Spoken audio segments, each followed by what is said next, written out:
పట్టు చీర, 10 రూపాయలకే కాటన్ చీర, 8 రూపాయలకే సిల్క్ చీర ఇస్తున్నారంట.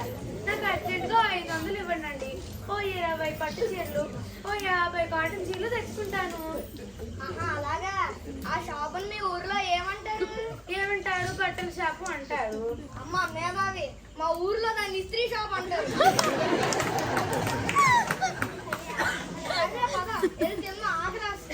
ఏ మాట కామాటే గాని నేను వంకాయ బజ్జీ, టమాటా చట్నీ, చికెన్ అద్భుతంగా వండుతానండి.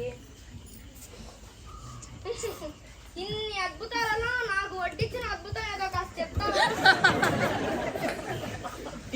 అది సరిగా కానీ నీకు ఈ విషయం తెలుసా? ఏ విషయం అండి?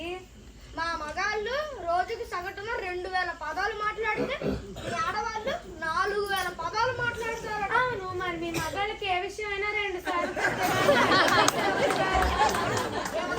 అదే మరి నేను చెప్పింది. కానీ ఇంగ్లీష్ నేర్చుకుంటాను ఇంకేముంది అన్నావుగా, ఎంతవరకు వచ్చింది?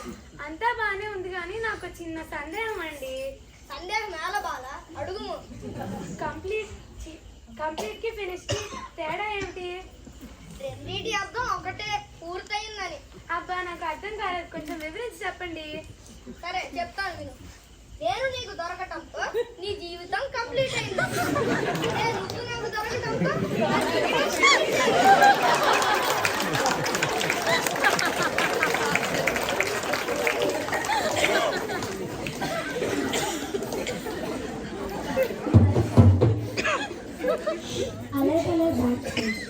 ఇదిగో కోడలి పిల్ల, ఓసారి ఇలా రా.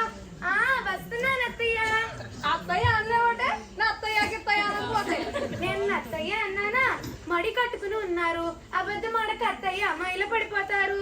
ఇప్పుడేమన్నా కత్తయ్య అన్నావా లేదా? అసలే పరమ సాత్వికురాన్ని, నన్నే కత్తయ్య అంటావా? అయ్యో నా కర్మ కొద్ది దొరికారు అత్తయ్య మీరు. మరో కొత్త కూత రత్తయ్య అటు రత్తయ్య వాడెవడో. అయ్యో బాబోయ్. అయ్యో నా రాత, అది సంధి. అయినా మీరు చిన్నప్పుడు తెలుగు సరిగ్గా చదువుకోలేదు అత్తయ్య. వారి దేవుడో, నేను చదువుకోలేదని నన్ను నత్తయ్య కత్తయ్య రత్తయ్య దత్తయ్య వెధవ మేలతో పిలుస్తావా? అబ్బా ఇంటికి రాని నీ సంగతి చెప్తా. అలా ఉడికిపోయి ఆయాసం పెంచుకోకండి, బీపీ పెరిగిపోతుంది. మీరు అనుకున్నవన్నీ ఉకార సంధి వలన వినిపించిన పదాలత్తయ్య. వారి దేవుడు నన్ను మరి అత్తయ్య